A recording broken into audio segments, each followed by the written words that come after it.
اعوذ باللہ من الشیطان الرجیم، بسم اللہ الرحمن الرحیم۔ جز نمبر 10۔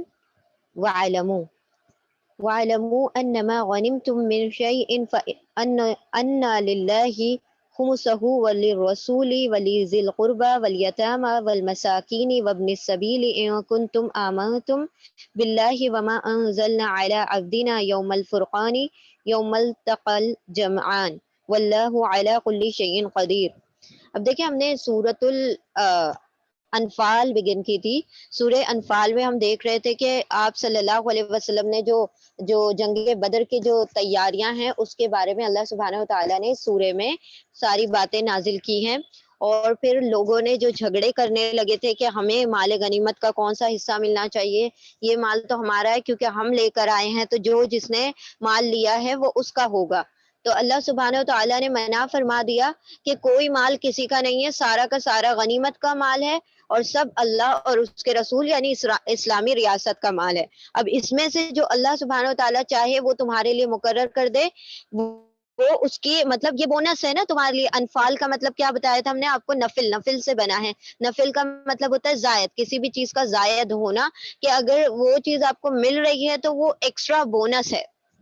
جیسے ہم نوافل پڑھتے ہیں تو وہ ہمارے لیے ایکسٹرا مطلب پلس پوائنٹس کے لیے ہوتا ہے کہ ہم اللہ کی قربت اس سے حاصل کر لیتے ہیں۔ اسی طرح یہاں پر صرف جنگ کرنا اہم مقصد تھا اللہ کی راہ میں، وہ اگر غنیمت مل رہی تھی، اگر اللہ سبحانہ و تعالیٰ انفال دے رہے تھے تو وہ تو تمہیں ایکسٹرا چیزیں مل رہی تھی اور تم اس کے پیچھے جھگڑا شروع کر دیتے ہو، یعنی دنیا کی چیزوں کے لیے۔ تو اللہ سبحانہ و تعالیٰ نے یہاں پر اس چیز سے روک دیا کہ اس میں سے کوئی مال کسی کا بھی نہیں ہے الا یہ کہ رسول جس طریقے سے اس کو ڈیوائڈ کرنا چاہیں، تو سارے مال جو جنہوں نے جمع کیے تھے ان سب سے لے لیے گئے۔ ٹھیک ہے، پھر بسم اللہ الرحمن الرحیم، اب ہم انشاءاللہ بگن کرتے ہیں یہاں سے۔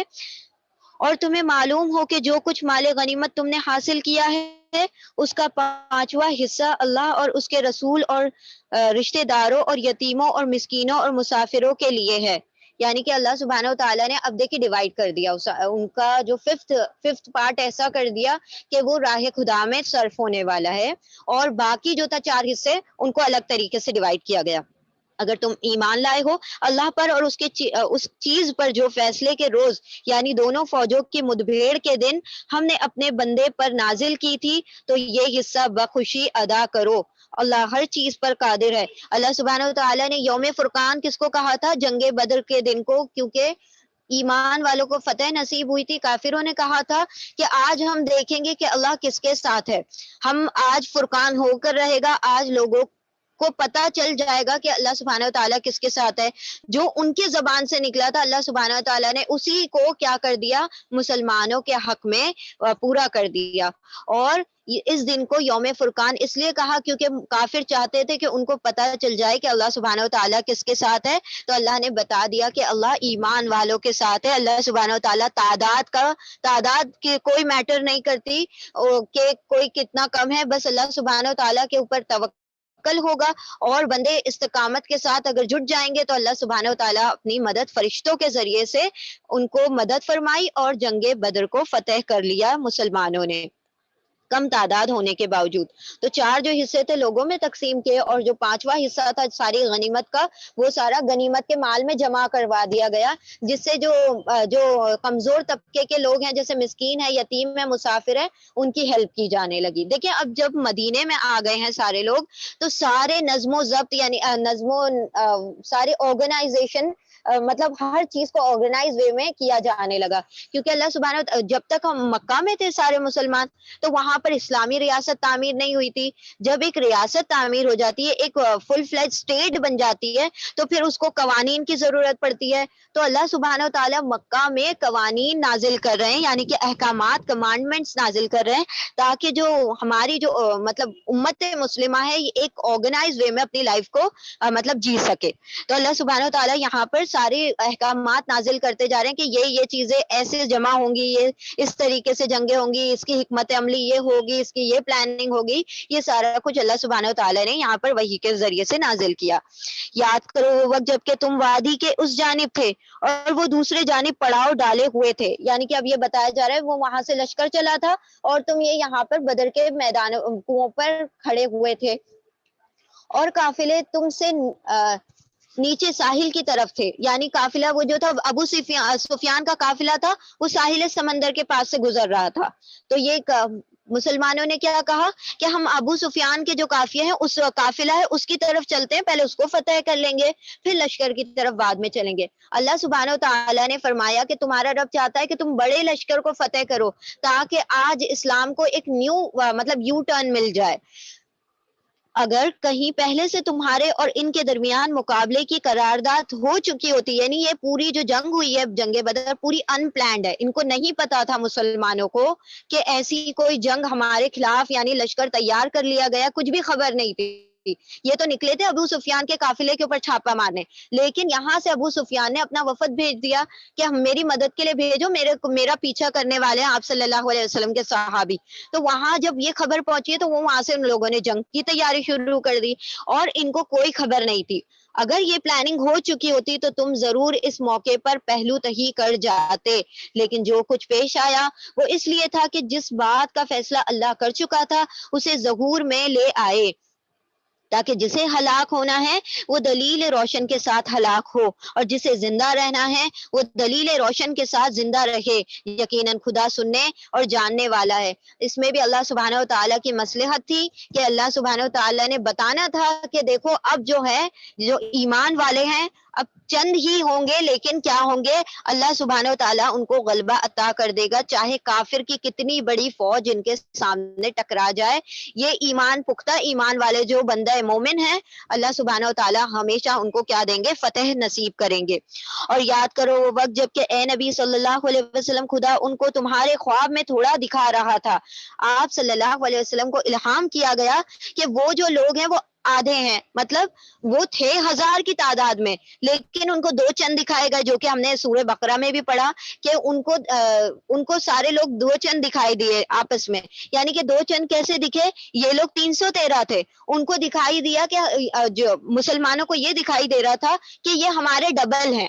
یعنی ڈبل کیسے، یہ 313 کو سمجھ رہے تھے کہ وہ 626 لوگ ہیں، تو اگر وہ 626 ہے تو ایک ایک بندہ بھی 1-2 پر فتح کر لے تو پھر ہماری جنگ تو فتح ہو جائے گی. اللہ سبحانہ و تعالیٰ نے ان کے دلوں کو ہلکا کر دیا کہ بھائی اتنے زیادہ لوگ ہیں نہیں تو بالکل ڈرو نہیں اور جا کے جنگ میں شامل ہو جاؤ.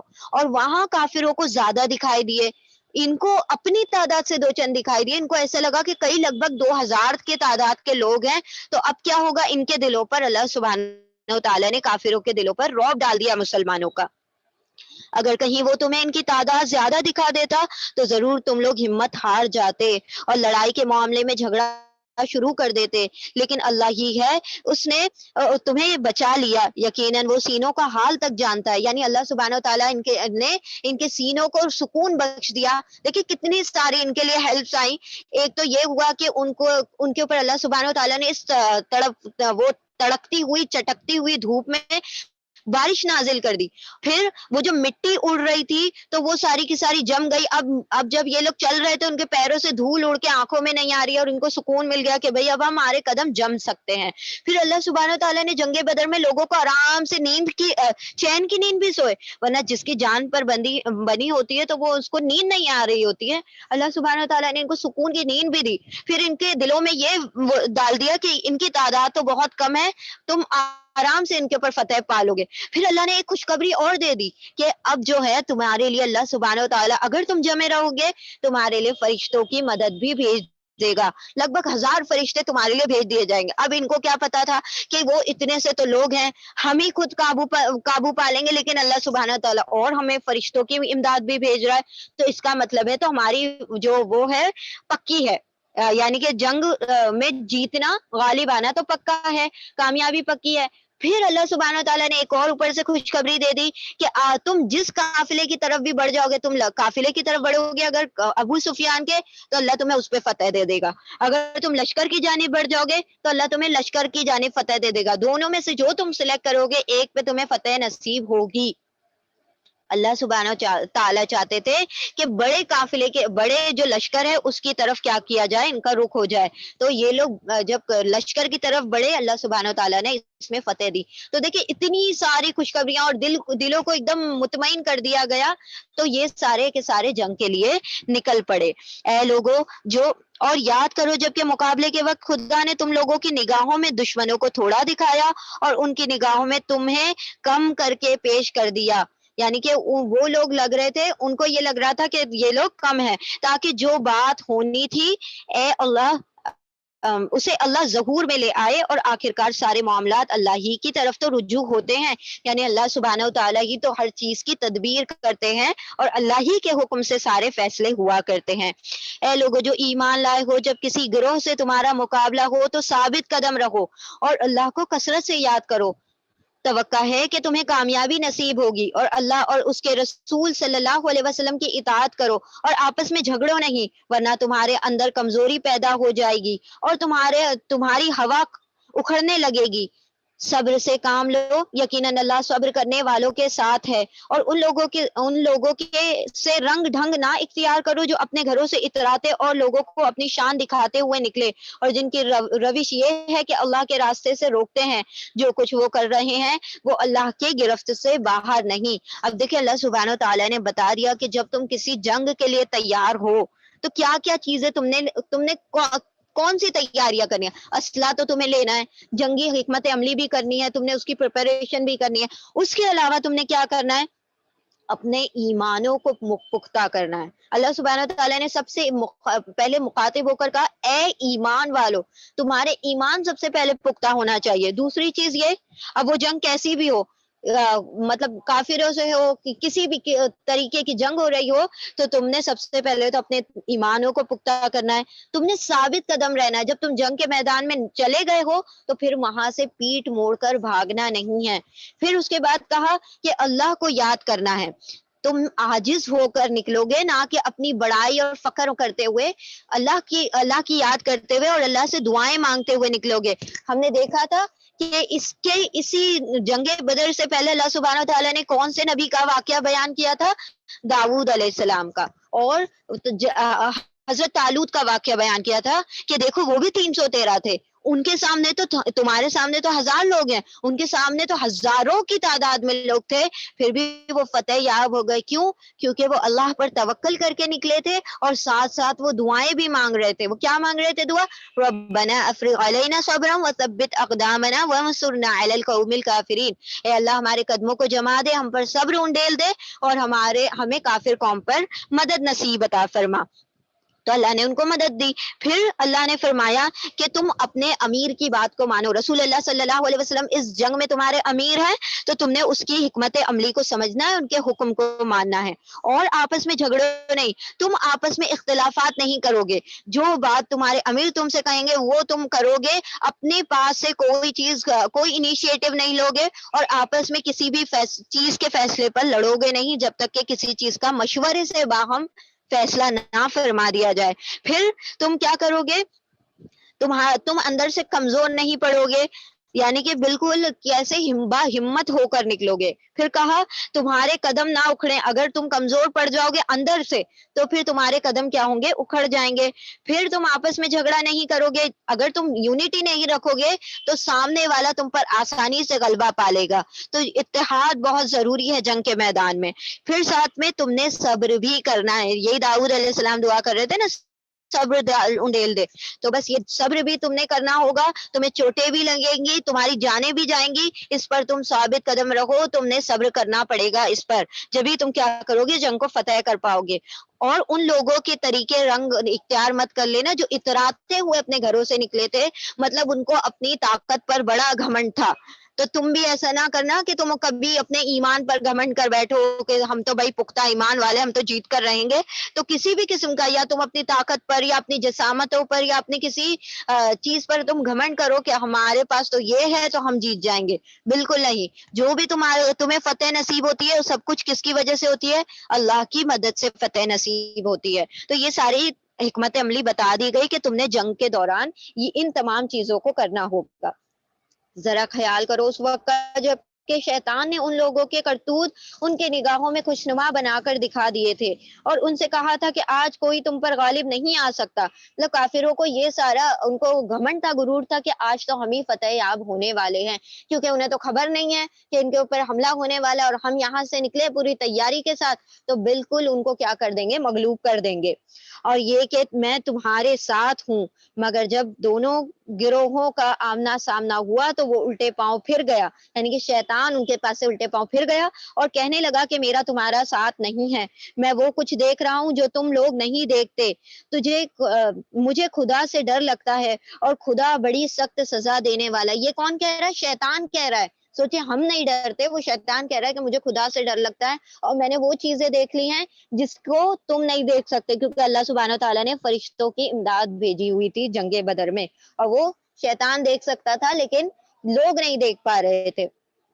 جبکہ منافقین اور وہ سب لوگ جبکہ جن کے دلوں کو روگ لگا ہوا ہے کہہ رہے تھے کہ ان لوگوں کو تو ان کے دین نے خبط میں مبتلا کر رکھا ہے، حالانکہ اگر کوئی اللہ پر بھروسہ کرے تو یقیناً اللہ بڑا زبردست اور دانا ہے۔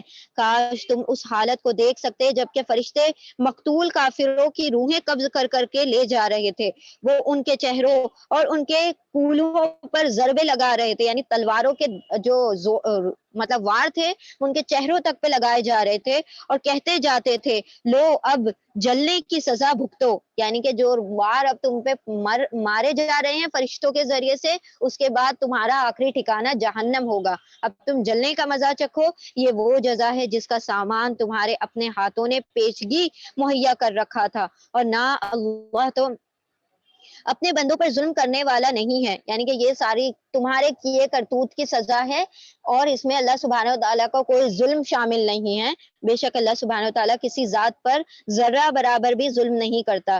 یہ معاملہ ان کے ساتھ اسی طرح پیش آیا جس طرح آل فرعون اور ان سے پہلے کے دوسری لوگوں کے ساتھ پیش آیا تھا، کہ انہوں نے اللہ کی آیات کو ماننے سے انکار کیا اور اللہ نے ان کے گناہوں پر انہیں پکڑ لیا۔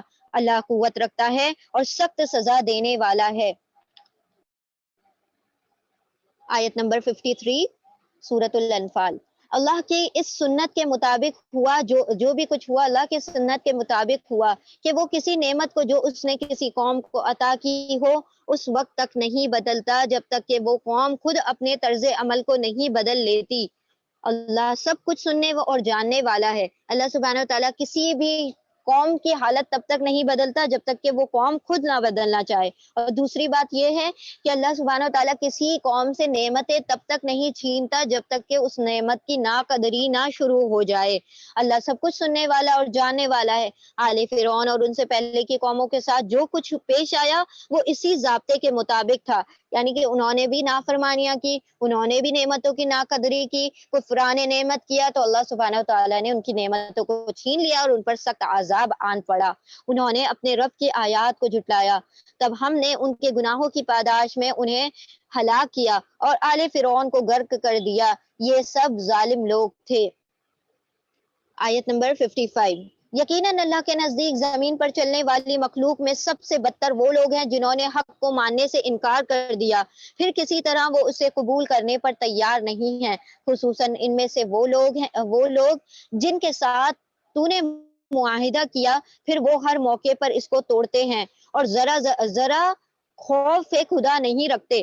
ان لوگوں نے جو مشرکان مکہ تھے انہوں نے آپ صلی اللہ علیہ وسلم سے ایک ٹریٹی سائن کی تھی، اور پھر وہ صلح حدیبیہ کے مشرکان مکہ نے جو آپ صلی اللہ علیہ وسلم جب مدینے پہنچ گئے تھے تو اس کے بعد ایک 10 سال کا معاہدہ طے ہوا تھا، اور 10 سال امن کے لیے ان لوگوں نے طے کیے تھے، لیکن 2 ہی سال میں ان لوگوں نے اپنی طرف سے معاہدہ توڑ دیا، کسی مسلمان پر حملہ کر دیا، اور پھر ایسے کئی معاہدے، یہ تو بہت بڑا معاہدہ تھا، بہت بڑا کووننٹ تھا، اس کے علاوہ بھی چھوٹے چھوٹے معاہدے کیے گئے تھے، لیکن ہر بار کافروں نے اس معاہدے کا پاس نہیں رکھا۔ بس اگر یہ لوگ تمہیں لڑائی میں مل جائیں تو ان کی ایسی خبر لو کہ ان کے بعد دوسرے جو لوگ ایسی روش اختیار کرنے والے ہوں ان کے حواس باختہ ہو جائیں۔ توقع ہے کہ بد عہدوں کے اس انجام، بد عہد کیوں کہا گیا؟ کیونکہ یہ عہدوں کو توڑ رہے تھے، تو ان کا انجام سے وہ سبق آموز ہو جائیں، سبق لے لیں۔ اور اگر کبھی تمہیں کسی وقت کسی قوم سے خیانت کا اندیشہ ہو تو اس کے معاہدے کو اعلانیہ اس کے آگے پھینک دو، یقیناً اللہ خائنوں کو پسند نہیں کرتا۔ منکرین حق اس غلط فہمی میں نہ رہیں کہ وہ بازی لے گئے، یقیناً وہ ہم کو ہرا نہیں سکتے۔ یعنی اللہ سبحانہ تعالیٰ نے فرمایا کہ جو لوگ عہد توڑتے ہیں، اللہ سبحانہ تعالیٰ کو ایسے لوگ سخت ناپسند ہے، اور جو پیچھے پیچھے تمہارے عہد توڑتے ہیں تم ان کے سامنے کھلے کھلے جاؤ اور ان کے معاہدے ان کے منہ پہ جا مارو کہ بھائی ہم نے آگے سے کوئی تم سے کووننٹ نہیں کرنا، کوئی ٹریٹی نہیں سائن کرنی، کیونکہ تم پیچھے کیا کرتے ہو، ہمارے وعدوں کو، تم ہمارے عہدوں کو، معاہدوں کو توڑتے ہو۔ اور تم لوگ جہاں تک تمہارا بس چلے زیادہ سے زیادہ طاقت اور تیار بندے رہنے والے گھوڑے ان کے مقابلے کے لیے مہیا رکھو، تاکہ اس کے ذریعے سے اللہ کے اور اپنے دشمنوں کو اور ان دوسرے دشمنوں کو خوف زدہ کر دو جنہیں تم نہیں جانتے مگر اللہ جانتا ہے۔ اللہ کی راہ میں جو کچھ تم خرچ کرو گے اس کا پورا پورا بدلہ تمہاری طرف پلٹا دیا جائے گا، اور تمہارے ساتھ ہرگز ظلم نہ ہوگا۔ اب یہ مال کی بات کیوں ہو گئی؟ کیونکہ جنگ تھی، جنگ میں سب سے زیادہ ضرورت پڑتی ہے مال کی، اب مال ہی سے سارے ہتھیار تیار کیے جاتے ہیں، مال ہی کے ذریعے سے ساری جنگ کی جو اسٹریٹجیز ہیں ان کو عمل میں لایا جاتا ہے۔ تو اسی لیے اللہ سبحانہ تعالیٰ نے فرما دیا کہ جنگ میں جان تو لگے گی، ساتھ ساتھ تم نے مال بھی خرچ کرنے پڑیں گے، اور وہ مال جو تم خرچ کرو گے اللہ سبحانہ تعالیٰ اس کو سود سمیت تمہیں واپس کر دے گا، دنیا میں بھی اس کا اجر دیا جائے گا اور آخرت میں بھی تمہیں لوٹا دیا جائے گا۔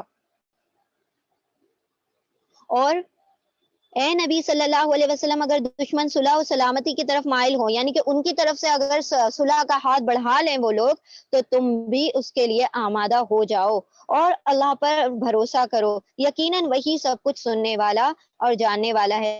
اور اگر وہ دھوکے کی نیت رکھتے ہوں تو تمہارے لیے اللہ کافی ہے، یعنی کہ وہ تم سے دکھاوے کے لیے یا منافقت کر رہے ہیں تو پھر اللہ تمہاری ہی مدد کرنے والا ہے۔ وہی تو ہے جس نے اپنی مدد سے اور مومنوں کے ذریعے سے تمہاری تائید کی، یعنی تمہاری مدد کی، اور مومنوں کے دل ایک دوسرے کے ساتھ جوڑ دیے، مومنوں کو آپس میں محبت پیدا کر دی۔ تم روئے زمین کی ساری دولت بھی خرچ کر ڈالتے تو ان لوگوں کے دل نہ جوڑ سکتے تھے جیسے کہ اللہ سبحانہ تعالیٰ نے انصار اور مہاجرین کے دلوں کو جوڑ دیا تھا۔ آپ صلی اللہ علیہ وسلم نے ایک ایک انصار کو ایک ایک مہاجر کا بھائی بنا دیا۔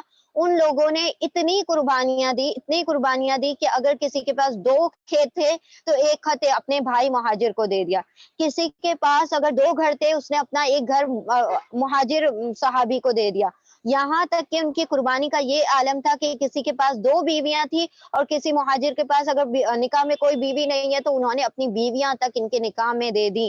اس سے بڑھ کر قربانی کیا دیکھ سکتے تھے کہ اللہ سبحانہ تعالیٰ کی مشیت سے ان کے دلوں کو اللہ سبحانہ تعالیٰ نے آپس میں جوڑ دیا، اور اللہ نے فرمایا کہ محبت ڈالنے کا جو معاملہ ہے وہ اللہ کے ہاتھ میں ہے۔ اگر دنیا بھر کی زمین کے جو سامان زندگی ہے تم خرچ کر دو تب بھی کسی کے دل میں محبت نہیں ڈال سکتے، مگر وہ اللہ ہے جس نے ان لوگوں کے دلوں کو جوڑ دیا، یقیناً وہ بڑا زبردست اور دانا ہے۔ اے نبی صلی اللہ علیہ وسلم، تمہارے لیے اور تمہارے پیرو اہل ایمان کے لیے تو بس اللہ کافی ہے۔ یعنی کہ اللہ سبحانہ تعالیٰ نے مہاجر اور انصار کے بیچ میں بھی محبت ڈال دی، اور انصار میں جو 2 قبیلے تھے اوس اور خزرج، ان کے اندر آپس میں صرف اور صرف جنگیں ہوا کرتی تھی، یا آپس میں ایک دوسرے کے بہت بڑے دشمن تھے، اللہ نے ان لوگوں کے دلوں کو بھی آپس میں جوڑ دیا۔ اے نبی صلی اللہ علیہ وسلم، مومنوں کو جنگ پر ابھارو، اگر تم میں سے 20 آدمی صابر ہوں گے۔ اب دیکھیں یہاں پر اللہ سبحانہ وتعالیٰ استقامت کی بات بتا رہے ہیں کہ کون کس پر غلبہ پا سکتا ہے۔ اگر 20 آدمی صابر ہوں تو وہ 200 پر غالب آ جائیں گے، سمجھ لیں 10 گنا لوگوں پر، ایک آدمی 10 گنا لوگوں پر قابو پا سکتا ہے۔ اور اگر 100 آدمی ایسے ہوں تو منکرین حق میں سے 1000 آدمیوں پر قابو پا لیں گے، کیونکہ وہ ایسے لوگ ہیں جو سمجھ نہیں رکھتے، یعنی اللہ سبحانہ تعالیٰ کو وہ نہیں پہچانتے، اور اللہ سبحانہ تعالیٰ تمہارا حامی اور ناصر ہے، تو ایک ایک صابر آدمی 10 آدمیوں پر کیا پالے گا؟ غلبہ پالے گا۔ اچھا، اب اللہ نے تمہارا بوجھ ہلکا کر دیا اور اسے معلوم ہوا کہ ابھی تم میں کمزوری ہے، یعنی کہ تمہارے اندر وہ صبر اور وہ ایمان جو ہے ابھی اتنا پختہ نہیں ہوا ہے، بس اگر تم میں سے 100 آدمی صابر ہوں تو وہ 200 پر غالب آ جائیں گے. یعنی اللہ سبحانہ و تعالیٰ نے اس کا جو لمٹ تھی اس کو کم کر دیا. یعنی جتنا صبر بڑھتا جائے گا تمہارے اندر اتنی زیادہ تم لوگوں پر فتح یاب ہوتے چلے جاؤ گے، اور جتنا تمہارا کم کم کم صبر ہوتا چلا جائے گا تم اتنے ہی کم لوگوں پر فتح یاب ہوگے. اللہ نے فرمایا کہ ابھی اللہ نے دیکھا ہے کہ تمہارے صبر کی جو وہ ہے لمٹ وہ اتنی بڑی بھی نہیں ہے، وہ اس کے اندر تھوڑی سی کمی ہے، تو اللہ سبحانہ و تعالیٰ ایک کو دوسرے پر غالب کر دے گا. یعنی ایک ایک آدمی 2 آدمیوں پر غالب آ سکتا ہے. صابر ہوں، اگر 100 آدمی صابر ہوں تو وہ 200 پر غالب آ جائیں گے، 1000 آدمی صابر ہوں تو وہ 2000 پر اللہ کے حکم سے غالب آ جائیں گے. اور اللہ ان لوگوں کے ساتھ ہے جو صبر کرنے والے ہیں. اللہ سبحانہ تعالیٰ نے صبر کو بہت زیادہ ایمفسائز کیا ہے یہاں پر، کہ جب تم جنگ میں جا رہے ہو تو اس میں ہر قدم قدم پر تم نے صبر کرنا ہوگا. ٹھیک ہے، تو جو بندے صبر کرتے ہیں اللہ سبحانہ تعالیٰ ان کو دوسروں کے دلوں پر فتح یاب کر لیتے ہیں، ہے نا. جو دلوں کو فتح کر لے وہی فاتح ہے زمانہ.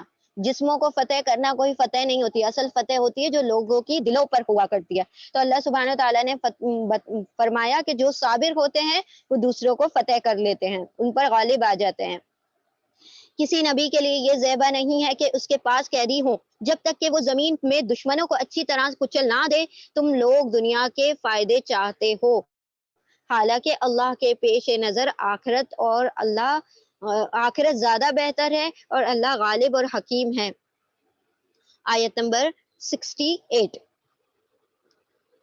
اگر اللہ کا نوشتہ پہلے نہ لکھا جا چکا ہوتا تو جو کچھ تم لوگوں نے لیا ہے اس کی پاداش میں تم کو بڑی سزا دے دی جاتی. بس جو کچھ تم نے مال حاصل کیا ہے اسے کھاؤ کہ وہ حلال اور پاک ہے، اور اللہ سے ڈرتے رہو، یقیناً اللہ درگزر کرنے والا اور رحم فرمانے والا ہے. اللہ سبحانہ و تعالیٰ نے اس سے پہلے جو مال غنیمت تھی وہ دوسری امتوں پر حرام کی ہوئی تھی.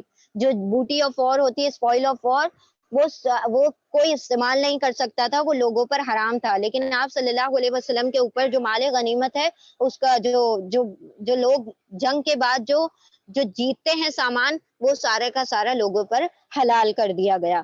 اے نبی صلی اللہ علیہ وسلم، تم لوگوں کے قبضے میں جو قیدی ہیں ان سے کہو اگر اللہ کو معلوم ہو کہ تمہارے دلوں میں کچھ خیر ہے تو وہ تمہیں اس سے بڑھ چڑھ کر دے گا جو تم سے لیا گیا ہے، اور تمہاری خطائیں معاف کرے گا. اللہ درگزر کرنے والا ہے اور رحم فرمانے والا ہے. لیکن اگر وہ تیرے ساتھ خیانت کا ارادہ رکھتے ہیں تو اس سے پہلے وہ اللہ کے ساتھ خیانت کر چکے ہیں، چنانچہ اسی کی سزا اللہ نے انہیں دی ہے کہ وہ تیرے قابو میں آ گئے. اللہ سب کچھ جانتا ہے اور حکیم ہے. جنگ بدر میں 70 لوگوں کو مار دیا گیا تھا، قتل ہو گیا تھا. 70 سردار جو تھے قتل کیے گئے تھے اور 70 کافر قیدی بنائے گئے تھے.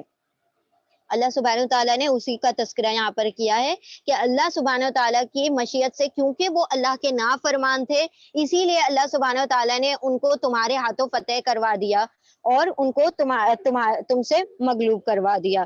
جن لوگوں نے ایمان قبول کیا اور ہجرت کی اور اللہ کی راہ میں اپنی جانیں لڑائیں اور اپنے مال کھپائے، اور جن لوگوں نے ہجرت کرنے والوں کو جگہ دی یعنی کہ انصار نے، اور ان کی مدد کی، وہی دراصل ایک دوسرے کے ولی ہیں، ایک دوسرے کے دوست ہیں.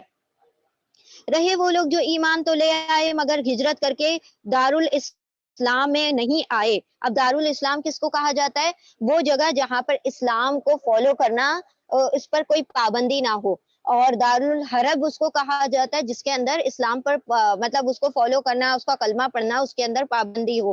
تو مکہ میں لوگوں کے پر ظلم و تشدد ہو رہا تھا کیونکہ وہ ایمان لے کر آ رہے تھے، تو وہ دارالحرب تھا، کیونکہ جنگی صورت حال تھی وہاں پر، اس کو دارالحرب کہا جاتا ہے. اور دارالاسلام مدینہ بن چکا تھا کیونکہ اکثر تعداد میں جو لوگ تھے وہ ایمان لے آئے تھے، سارے کے سارے انصار ایمان لے آئے تھے، اور جو مہاجر یہاں سے ہجرت کر کے گئے تھے مکہ سے مدینہ وہ سب بھی ایمان والے تھے. تو اچھی بڑی تعداد جو تھی ایمان والوں کی ہو چکی تھی. اس کی وجہ سے اللہ سبحانہ و تعالیٰ نے یہاں پر پھر مسجد نبوی کا بھی مطلب تعمیر، بنیاد ڈال دی گئی، وہ تعمیر ہو گئی. تو یہاں پر ایمان پر قائم رہنا بہت آسان ہو گیا تھا.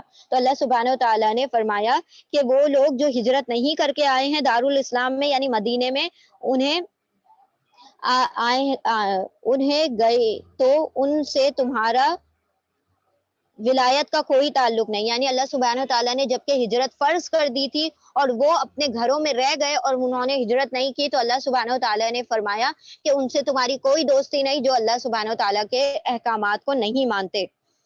جب تک کہ وہ ہجرت کر کے نہ آ جائیں تب تک کہ تم ان سے کوئی دوستی نہیں رکھو گے، حتیٰ یہ کہ وہ بھی تمہارے پاس مدینہ لوٹ آئیں. ہاں، اگر وہ دین کے معاملے میں تم سے مدد مانگے تو ان کی مدد کرنا تم پر فرض ہے، لیکن کسی ایسی قوم کے خلاف نہیں جس سے تمہارا معاہدہ ہو چکا ہو. جو کچھ تم کرتے ہو اللہ اسے دیکھتا ہے. جو لوگ منکرین حق ہیں وہ ایک دوسرے کی حمایت کرتے ہیں. اگر تم یہ نہ کرو گے تو زمین میں فتنہ اور فساد برپا ہو جائے گا. یعنی اللہ سبحانہ تعالیٰ کیا چاہتے ہیں؟ سارے ایمان والے ایک جٹ ہو کر، ایک یونٹی بنا کر دین کو غلبہ پہنچانے کی کوشش کرتے ہیں. فرقوں فرقوں میں نہ بٹ جائیں، ٹکڑے ٹکڑے نہ ہو جائیں، بلکہ ایک جگہ اکٹھے ہو جائیں اور دین کا کام کریں. جو لوگ ایمان لائے اور جنہوں نے اللہ کی راہ میں گھر بار چھوڑے اور جد و جہد کی اور جنہوں نے پناہ دی اور مدد کی، وہی سچے مومن ہیں. بار بار اللہ سبحانہ وتعالیٰ انصار کے بارے میں بتا رہے ہیں، اور آپ صلی اللہ علیہ وسلم نے انصار سے بہت محبت فرمائی ہے کہ وہ ان لوگوں نے جس طریقے کی مدد کی ہے مہاجرین کی اور اسلام کو غلبہ پہنچانے میں امداد کی ہے. اللہ سبحانہ وتعالیٰ نے قرآن میں ان کا تذکرہ بار بار کیا ہے کہ جن لوگوں نے اللہ کے دین کی مدد کی، یہ انہی کا بار بار تذکرہ ہو رہا ہے. جو انصار ہیں، مدینے کے جو اوس اور خزرج دو قبیلے تھے جو ایمان لے آئے تھے آپ صلی اللہ علیہ وسلم کا، جنہوں نے ویلکم کیا تھا، ان کا تذکرہ ہو رہا ہے. ان کے لیے خطاؤں سے درگزر ہے اور بہترین رزق ہے. اور جو لوگ بعد میں ایمان لائے اور ہجرت کر کے آ گئے اور تمہارے ساتھ مل کر جد و جہد کرنے لگے، وہ بھی تم میں ہی شامل ہیں. مگر اللہ کی کتاب میں خون کے رشتہ دار ایک دوسرے کے زیادہ حقدار ہیں. یقیناً اللہ ہر چیز کو جانتا ہے. یعنی کہ اس کا انہوں نے بھائی بنا لیا، اس کا مطلب یہ نہیں ہے کہ ان کا وراثت میں حصہ ہوگا، بلکہ وہ ویسے بھائی ہے کہ وہ تمہاری زندگی میں امداد کرتے ہیں. وراثت میں حصہ صرف اور صرف کس کا ہوتا ہے؟ جو اصل بھائی ہوتے ہیں، جو صلبی بھائی بہن ہوتے ہیں، ان کا حصہ ہوتا ہے. اب یہاں پر سورۃ توبہ انشاءاللہ ہم شروع کر رہے ہیں. سورہ توبہ، اس کے اندر اللہ سبحانہ وتعالیٰ نے بسم اللہ نہیں رکھی ہے. حضرت علی رضی اللہ تعالیٰ عنہ کا فرمان ہے کہ سورہ توبہ میں کیوں بسم اللہ نہیں ہے؟ کیونکہ یہ جو ہے اللہ سبحانہ وتعالیٰ کی ننگی تلوار کی طرح سے نازل ہوئی ہے. یعنی کہ اللہ سبحانہ وتعالیٰ نے تمام کافروں سے برات ظاہر کر دی، اور یہاں پر اللہ سبحانہ وتعالیٰ سخت شدید غصے میں یہ ساری آیتیں نازل ہوئی ہیں. تو اسی لیے یہاں پر اللہ سبحانہ وتعالیٰ کی رحمان اور رحیم والی صفت بیان نہیں کی گئی ہے، کیونکہ رحمان اور رحیم میں اللہ سبحانہ وتعالیٰ کی شفقت اور محبت اور رحمت کا پہلو ہے. اور اللہ سبحانہ وتعالیٰ نے یہاں پر غضب کے ساتھ اپنی یہ سورہ نازل کی ہے، جس میں اعلان برات کیا جا رہا ہے اور اتمام حجت کی جا رہی ہے. اسی لیے اس کے اندر توبہ میں، سورہ توبہ میں وہ نہیں ہے، بسم اللہ نہیں ہے. تو ہم نے بھی اس میں شروعات میں بسم اللہ نہیں پڑھنی ہے. اب اس کا کچھ پس منظر ہے.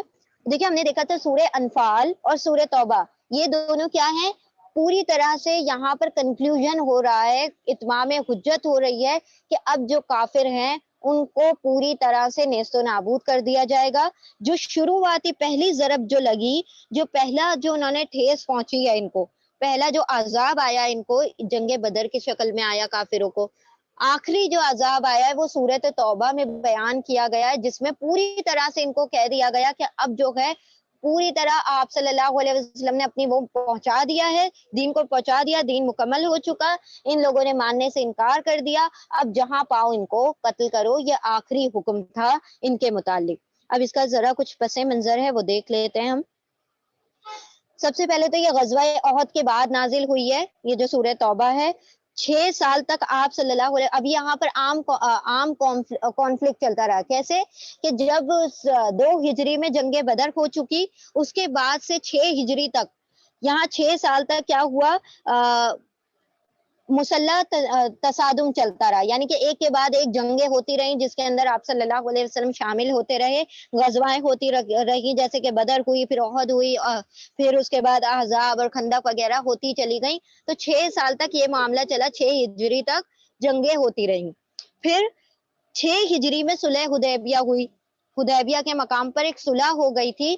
تو وہ اللہ سبحانہ و تعالیٰ نے اس کو فرمایا ہے کہ وہ فتح مبین ہے، وہ سب سے بڑی فتح ہے، انا فتحنا لک فتح مبینہ، اللہ سبحانہ و تعالیٰ نے صلح حدیبیہ کو سب سے بڑی فتح فرمایا ہے۔ پھر اس کو اللہ سبحانہ و تعالیٰ نے فتح مبین کہا۔ یہ جو سورہ ہے سورۃ التوبہ، یہ جو ہے تجزیے کے اعتبار سے سب سے مشکل ترین سورہ ہے، کیونکہ اس کے اندر جو سیکوینسنگ ہے وہ تھوڑی آگے پیچھے ہے، رکوعوں کی سیکوینسنگ تھوڑی آگے پیچھے ہے، جب تک اس کا پس منظر نہیں پتا ہو تو یہ کنفیوز کر دیتی ہے انسان کو۔ تو بے شک تھوڑا سا ہم اس کا وہ دیکھ لیتے ہیں کہ وہ کن کن حالات میں نازل ہوئی ہے یہ سورہ توبہ۔ سب سے پہلے تو اس کا جو فرسٹ حصہ ہے سورہ توبہ کو 2 حصوں میں اگر ڈیوائڈ کیا جائے تو 5 رکوع پر پہلا حصہ مشتمل ہے، اور باقی جو حصہ ہے وہ 11 رکوعات پر مشتمل ہے۔ اب یہ جو پہلا حصہ ہے، آپ بیسکلی دیکھا جائے تو آپ صلی اللہ علیہ وسلم کی جو بعثت ہے وہ 2 طریقے سے ہوئی ہے۔ ایک بعثت خصوصی ہے اور ایک بعثت عمومی ہے۔ بعثت کہا جاتا ہے کسی قوم کی طرف بھیجنا، ٹھیک ہے، جس طرح نوح علیہ السلام کو بھیجا گیا، جس طرح فرعون کی طرف موسیٰ علیہ السلام کو بھیجا گیا، قوم عاد کی طرف ہود علیہ السلام کو بھیجا گیا۔ تو جو قوم ہوتی ہے نا اس کی طرف کسی نبی کو بھیجا جاتا ہے، اس کو بعثت کہا جاتا ہے۔ اب بعثت 2 طریقے کی تھی، آپ سب لوگوں کی ایک خصوصی بعثت ہوتی تھی تمام نبیوں کی، لیکن آپ صلی اللہ علیہ وسلم کی دو بعثتیں ہیں۔ ایک ہے خصوصی بعثت جو کہ اسپیسیفک ہے، خاص ہے، اور ایک ہے عمومی بعثت جو کہ عام ہے۔ خصوصی بعثت جو ہے وہ مشرکان عرب کی طرف بھیجے گئے آپ صلی اللہ علیہ وسلم، خاص طور پر اہل عرب کی طرف بھیجے گئے۔ عام طور پر جو بھیجے گئے ہیں تمام نوع انسانی کے لیے بھیجے گئے، اس کے بعد کوئی نبی نہیں آئے گا، وہ آپ صلی اللہ علیہ وسلم کا آنا تمام نوع انسانی کے لیے، تو یہ عمومی عام بعثت ہے۔ پھر آپ صلی اللہ علیہ وسلم کو جو خصوصی بعثت دی گئی یعنی اہل عرب کی طرف، اس کا ذکر ہے پہلے سے 5ویں رکوع کے اندر۔ اس کے اندر اتمام حجت ہو رہی ہے، کافروں نے جو نافرمانیاں کرتے آئے ہیں 13 سال تک، آپ صلی اللہ علیہ وسلم نے یہاں پر برات ظاہر کر دی کہ اب کچھ ہمارے اندر اب کوئی کنورزیشن نہیں ہوگی، اب باتیں ساری مکمل ہو گئی، اب معاملہ ہوگا کہ تم یا تو ایمان لے آؤ یا پھر تمہارے گلے کاٹ دیے جائیں گے، تمہارے قتل کر دیے جائیں گے، اب قتل عام ہوگا کیونکہ تم نے اس کے اوپر ایمان لانے سے انکار کر دیا۔ یہ جو بعثت ہے سمجھ لیں یہ قائم مقام ہے